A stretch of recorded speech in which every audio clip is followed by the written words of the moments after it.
welcome to our online class, and today I am going to teach you English grammar articles. Articles,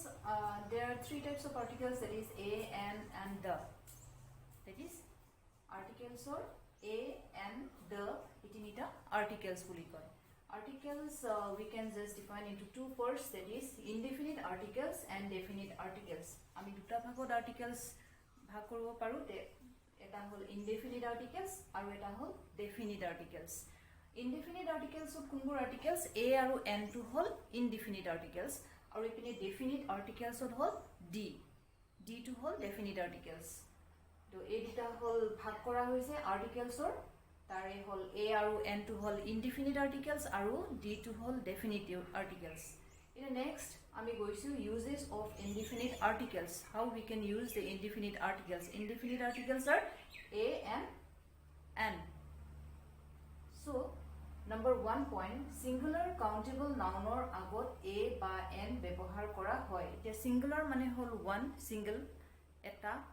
countable মানে হল আমি যোনটো গণিব পাৰো, noun হল নাম বুজোৱা পদ, যোনটো এটা হয় আমি গণিব পাৰো নাম বুজোৱা পদ, singular countable noun, নাউনৰ আগত a বা n ব্যৱহাৰ কৰা হয়. আমি যিকোনো indefinite article ইউজ কৰিব বা ব্যৱহাৰ কৰিব পাৰো singular countable নাউনত a বা n ব্যৱহাৰ কৰা হয়. সেকেন্ড পইণ্টত সদায় মনত ৰাখিবা যে সেকেন্ড পইণ্টত কি কৈছে, কনসনেন্ট সাউন্ডৰ আগত a ব্যৱহাৰ কৰা হয়. এই কনসনেন্ট মানে হল তোমালোকে ভাৱেলৰ বাহিৰে যিকেটা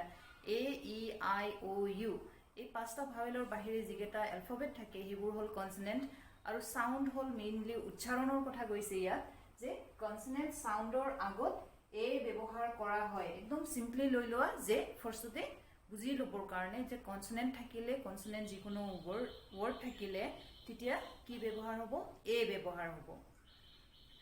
আৰু ইপিনে কনসনেন্ট বুলি ক'লে কি বুজা, যে কনসনেন্ট হলে হল ভাৱেল হল, ভাৱেলবোৰ হল কি, vowels are a, e, i, o and u. These are vowels. a, e, i, o, u, these are vowels. আৰু এইবোৰ হল vowels. আৰু ইয়াৰ বাহিৰে যিবোৰ alphabet আছে সেইবোৰ হল consonant. এটা consonantor যিকোনো sound আমি লিখিব পাৰো pen, p e n, pen.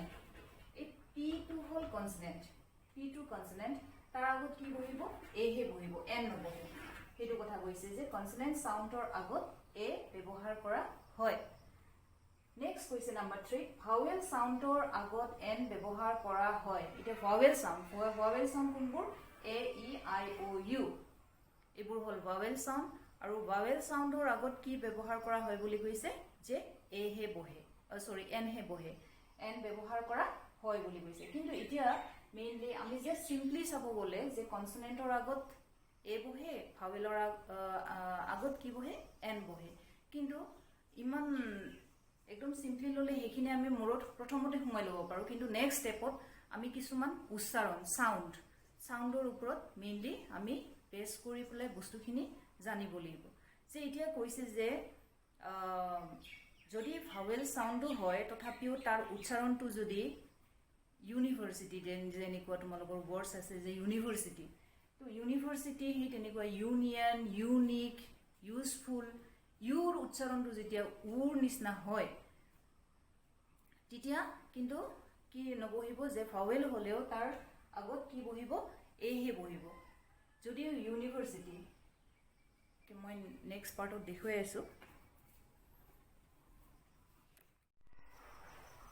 কি কেইটামান এক্সাম্পল মই ইয়াত লিখিলো, যে examples of a and the. এতিয়া আমি এক্সাম্পলছবোৰ কেনেকে আমি হেৰি আৰ্টিকেলছবোৰ ক'ত আমি এপ্লাই কৰিব পাৰো সেইটোৰ ওপৰত. এই যে তোমালোকৰ পৰীক্ষাত মেইনলি এনেকে দিয়া হয় যে I shall give you dash useful hint, option থাকিব তোমালোকৰ a and the, তেনেকে অপশন থাকে. ইয়াৰে কোনটো হয় পাৰফেক্ট, তো হেতু উলিয়াব লাগিব. তো ইয়াত কৈছে I shall give you dash useful hint. যেতিয়া ইউ দেখি পেলাই তোমালোকে ভাবিছা এইটো ভাৱেল, ভাৱেলৰ আগত কি বহিব, n বহিব, তেনেকে মানে ভাবি লৈছা গিটি, তো হেতু ভুল হ'ব. ইউজফুল,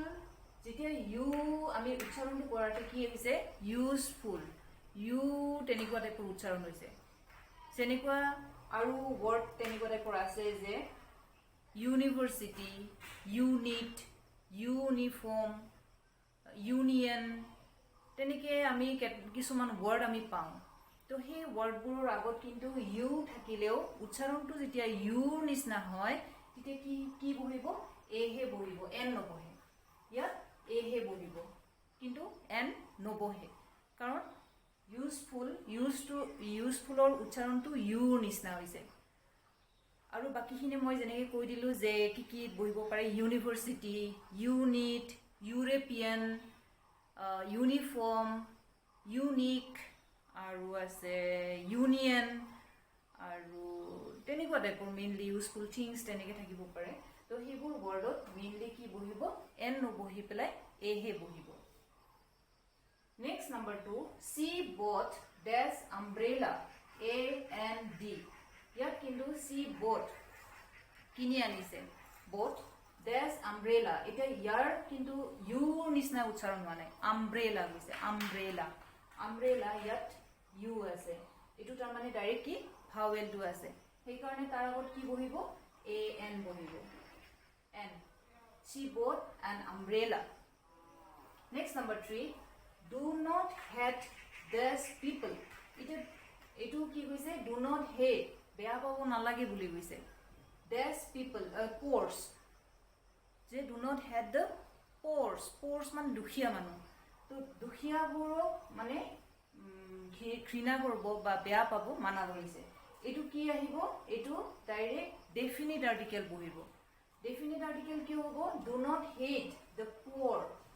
ডেফিনিট আৰ্টিকেল কিহৰ কাৰণে হ'ল কাৰণ গোটেই মানুহ জাতিটোকে বুজাইছে সেইকাৰণে ডেফিনিটলি আমি মানুহক মেইনলি বা দুখীয়া মানুহখিনিৰ কথা কৈছে দুখীয়া মানুহক আমি বেয়া পাব নালাগে ডেফিনিটলি বুজাই দিছে সেইকাৰণে ডি বহিছে number 4 there is dash university in Guwahati এতিয়া মই অকণমান আগতে কৈছোঁ যে ইউজফুল যেনেকুৱা ইউৰ নিচিনা উচ্চাৰণ হয় ইউনিভাৰ্চিটি ইউ নিচিনা উচ্চাৰণ হয় এতিয়া তোমালোকে ইউনিভাৰ্চিটি দেখি পেলাই direct এনটো নবহাবা A university. Number 5. My brother is dash NCC cadet. Itia NCC itia short form kisuman abbreviation or honmukhot ki bohe A ba A and the jodi thake itia hole tare abbreviation or honmukhot N he bohe N abbreviation mane juntu short form NCC যেনেকুৱা MA এইবোৰ short form MA টো short form ইয়াতো N হে বহিব তাৰমানে master of arts তো সেই তেনেকুৱা এব্ৰিভিয়েশ্যনৰ ক্ষেত্ৰত প্ৰত্যেকটো এব্ৰিভিয়েশ্যনৰ ক্ষেত্ৰত নহয় কিছুমান যোনটো আমি ডেফিনেটলি দেখুৱা যে বস্তুটো আছে অলৰেডি তো সেইবোৰৰ এতিয়া বেংকৰ the state bank of India তোমালোকে দেখি থাকা যে the state bank of India বুলি লিখা থাকে তো সেই তেনেকুৱা দ্য ইউনিয়ন বেংক তেনেকৈ বহুত কেইটা মানে পাৰ্মানেণ্টলি যোনটো আছে যেনেকুৱা নিউজ পেপাৰত দ্য আছাম ট্ৰিবিউন তো সেইবোৰত কিন্তু দহে বহিব তেনেকৈ ইয়াত মাই চিষ্টাৰ ইছে MA এতিয়া MA যোনটো এব্ৰিভিয়েশ্যনৰ কাৰণে N বহিছে number 7 he gave the beggar ডেছ 1 rupee নোট AN দ্য আছে হি গেভ দ্য বেগাৰ তেওঁ ভিক্ষাৰীটোক দিছে কি দিছে 1 rupee নোট এতিয়া 1 rupee নোট 1 টো এনে তোমালোকে ও দেখাতে মানে কি এইটো ভাৱেল হয় বুলি গম পাইছা AEIOU ও টো আছে ভাৱেল হয় কিন্তু এই ও টোৰ উচ্চাৰণটো যদি ওয়া টাইপ হয় যদি আমি 1 কোৱাতে কেনেকৈ কওঁ 1 ওয়া যেতিয়া তোমালোকে দেখিবা যে 1 বস্তুটো আছে তাৰ আগত খালি ঠাই আছে আমি এইটো ব্লেংকছটো ফিল আপ কৰিব লাগে তেতিয়া ডাইৰেক্টলি তোমালোকে ওয়া যেতিয়া দেখিবা 1 আই মেনো হ'ব পাৰে বা কি হ'ব পাৰে এতিয়া ভাৱেলটো দেখি পেলাই তোমালোকে ইয়াত এন বহালে কিন্তু ভুল হ'ব ইয়াত এ হে বহিব কাৰণ ইয়াৰ উচ্চাৰণটো কি হৈছে ওয়া টাইপ হৈছে ওয়া যিকোনো 1 শব্দটো দেখিলে চকু মুজি তোমালোকে এ বহাব পাৰা নেক্সট লাষ্ট হি উইল কাম within this hour A and D এতিয়া he will come he মানে আহিব কিমান সময়ৰ ভিতৰত আহিব যে ইমান সময়ৰ ভিতৰত আহিব বুলি কৈছে যে 1 ঘণ্টাৰ ভিতৰত আহিব এতিয়া আমি এটো কিন্তু HOUR এটো আমি হাৱাৰ বুলি নকওঁ কি বুলি কওঁ এই H টো উচ্চাৰণটো নহয় এই এইচটোৰ উচ্চাৰণটো নহয় আৱাৰ বুলি কওঁ আৱাৰ যেনেকুৱা তেনেকুৱা টাইপৰ শব্দ কিছুমান আছে আৰু তোমালোকে য'ত অনেষ্ট হনেষ্ট বুলি নকওঁ HONEST এইচৰ উচ্চাৰণটো নহয় অনেষ্ট বুলি কওঁ তাৰ পাছত আৰু যেনেকুৱা ইয়াৰ বুলি কওঁ HEIR ইয়াৰ এইচৰ উচ্চাৰণটো নহয় তেনেকৈ আমাৰ বহুত কেইটা শব্দ আছে এইচৰ উচ্চাৰণ য'ত নহয় তাত কি কৰিব লাগিব যে আমি ইয়াত কি লিখিব লাগিব আৱাৰ এন আৱাৰ হ'ব তেতিয়া ইয়াত কনসনেন্ট এইচটো হ'ল কনসনেন্ট কিন্তু কনসনেন্ট সাউন্ডৰ যেতিয়া উচ্চাৰণটো কমপ্লিটলি নাইকিয়া হয় তেতিয়া আমি ইয়াত এন হে লিখিব লাগিব he will come within an hour তো তেনেকুৱা টাইপৰ আৰু কি মই এতিয়া ক'লো যে আৱাৰ হ'ব পাৰে ইয়াৰনেছ হ'ব পাৰে অনাৰেবল হ'ব পাৰে আৰু ইপিনে অনেষ্ট হ'ব পাৰে যোনটো HONEST অনেষ্ট হনেষ্ট নহয় HOUR আৱাৰ হাৱাৰ নহয় তেনেকৈ মানে আমি কৰিব লাগিব এইখিনিলৈকে চাগে বুজি পাইছা অ'কে থেংকছ এ লট আমি আৰু কেইটামান এক্সাম্পল লৈ আহিছোঁ এতিয়া নম্বৰ 9ত আছিলে Switzerland is dash European country Switzerland এখন দেশ ইজ দ্য ইউৰোপিয়ান কাণ্ট্ৰি এতিয়া ইউৰোপিয়ান ইউ উচ্চাৰণটো পাইছে যেনেকৈ ইউনিভাৰ্চিটি মই অকণমান আগতে কৈছিলোঁ যে ইউনিভাৰ্চিটি ইউনিক ইউজফুল ইউনিট তেনেকৈ ইউৰোপিয়ানটোও হয় ইটো হ'ল এনেই চাব গ'লে ভাৱেল কিন্তু তাৰ উচ্চাৰণটো কি ইউৰ নিচিনা সেইকাৰণে ইয়াতে কি বহিব ইয়াতে এ হে বহিব এন নবহে এ ইউৰোপিয়ান শব্দটো থাকিলে তাৰ সন্মুখত সদায় এ বহিব next number 10 he leaves in দেশ UK এতিয়া হি লিভছ তেওঁ থাকে ক'ত থাকে ইউকেত থাকে ইউনাইটেড কিংডম এতিয়া ইউনাইটেড কিংডম ডাঙৰ এখন কাণ্ট্ৰি আৰু এইটো ডেফিনিট হয় ডেফিনিট আৰ্টিকেলছত পৰে সেইকাৰণে দ্য বহিব Next, this sunset in this west. A and the. It is sunset বুলি কৈছে সূৰ্য কোনপিনে মাৰ যায় in the west. The sun. Da হলে এটা পাৰ্টিকুলাৰ ডেফিনিট বুজাইছে sun আমাৰ পৃথিৱীত এটাই মানে sun আছে সূৰ্য আছে sets in the west. It is west বুলি ক'লে দিশৰ কথা কৈছে east west north south. এই দিশ কেটা মানে পূব পশ্চিম উত্তৰ দক্ষিণ East, West, North, South. এই দিশৰ সন্মুখত সদায় ডেফিনিট আৰ্টিকেলটো বহে ডি এতিয়া সানটো ডেফিনিট আৰ্টিকেল ইয়াতো ডি বহিব ইয়াতো ডি বহিব the west he reads this Bible regularly এতিয়া তেওঁ কি পঢ়ে বুলি কৈছে বাইবেল পঢ়ে ৰেগুলাৰলি ডেইলি পঢ়ে তেওঁ এতিয়া বাইবেল বুলি ক'লে কি যে ধাৰ্মিক কিতাপ ধৰ্মৰ কিতাপ যোনটো গ্ৰন্থ সেই গ্ৰন্থটো একচুয়ালি নহয় কি বুলি ক'ব পবিত্ৰ গ্ৰন্থ ইয়েস পবিত্ৰ গ্ৰন্থ সেই পবিত্ৰ গ্ৰন্থৰ সন্মুখত সদায় ইয়াত বাইবেলে হওক বা গীতাই হওক মহাভাৰতেই হওক যেতিয়া মানে পবিত্ৰ গ্ৰন্থৰ কিতাপৰ সন্মুখত সদায় পাৰ্টিকুলাৰলি ডেফিনিট আৰ্টিকেল বহে ইয়াত ডি বহিব next The Brahmaputra flows through Assam. Brahmaputra river to কোনপিনে গৈছে আমাৰ অসমৰ মাজেদি গৈছে হেতু গৈছে through Assam ইয়াতেও হে এতিয়া ব্ৰহ্মপুত্ৰ বুলি ক'লে ৰিভাৰ নদী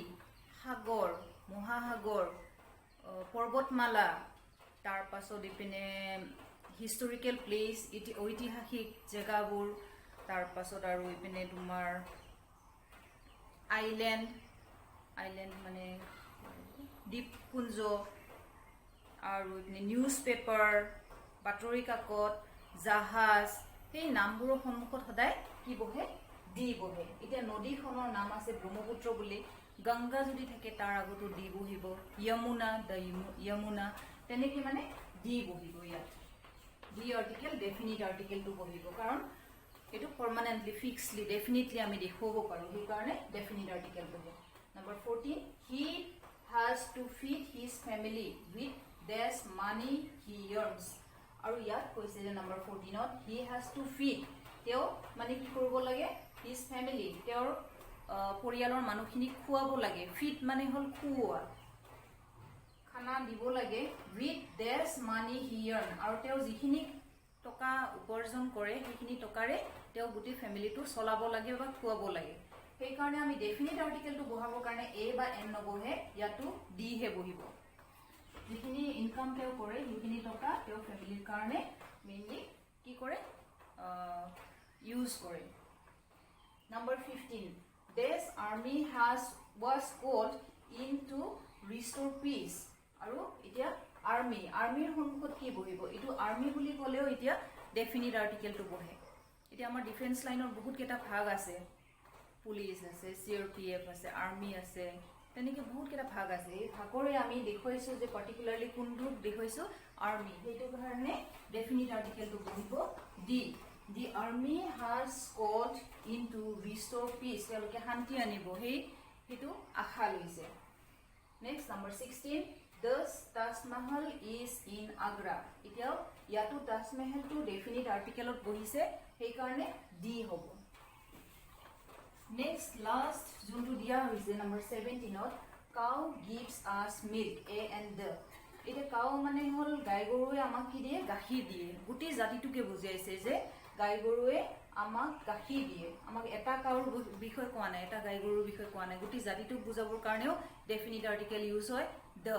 the cow gives us milk তো এইখিনি আছিল আৰ্টিকেলছৰ ওপৰত a and the ক'ত ব্যৱহাৰ হয় আৰু মই ভাবো যে তোমালোকে বুজি পাইছা আৰু যদি কিবা বুজি পোৱা নাই কমেন্টস কৰি পেলাই সুধিব পাৰা okay thank you very much